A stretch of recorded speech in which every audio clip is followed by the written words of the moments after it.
Working with the NFB, it was a very collaborative process so that we could develop the story and the form and the function in tandem with one another. We collected the data, we collected the stories while we're developing the interactive and prototyping the different technology and trying out different things while the stories are still being developed and architected. So it was a really interesting approach. I worked for many months with Marty Flanagan to develop the structure of the piece, and he went way out into mind mapping and really cool ways of kind of looking at our stories and how they work together and how to structure them into coherent narratives.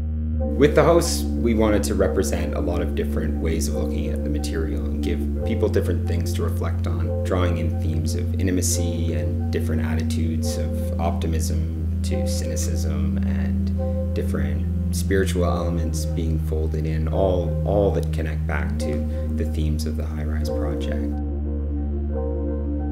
We were facing two sort of inspirational sources, being the digital side and the analog side. Balancing out the digital, we wanted to have a human touch on the site. So what we did is we used a lot of hand-drawn, handmade elements. For instance, the constellations had a hand-drawn aspect to them. We actually used watercolors to create the watercolor effect on our sky and kept things very warm that way.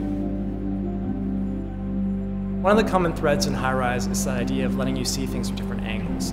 At my window, we had a 360-degree environment where you could pan around to see the interiors and exteriors of someone's living space. In One Minute Tower, we created a 3D virtual environment that you could explore in order to see the architecture and design concepts. So when it came to doing Universe Within and the idea of looking at the digital connection and lives living in a high-rise, we thought it would make sense to have the host presented in a digital form. Digital native. That's what I am. I grew up on the internet. To capture the 3D point cloud performance, we used a tool called a depth kit. When you're scanning someone in 3 dimensions, where they're facing, it actually doesn't matter because you can actually change the performance later by rotating the camera after the fact. And that's basically what we've allowed users to do on the website. We decided to go towards the really experimental WebGL, go all out on it and see what we could get out of it. On top of WebGL, we used an open source JavaScript framework called 3JS. 3JS essentially gives developers access to really powerful low-level WebGL functions in a really simple and easy way.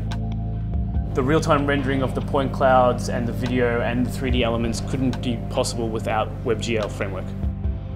It was really a collaboration in every sense in that we would help to craft the narrative of the documentary, the technology would then inform the design would then inform the code, and it would kind of all circle back.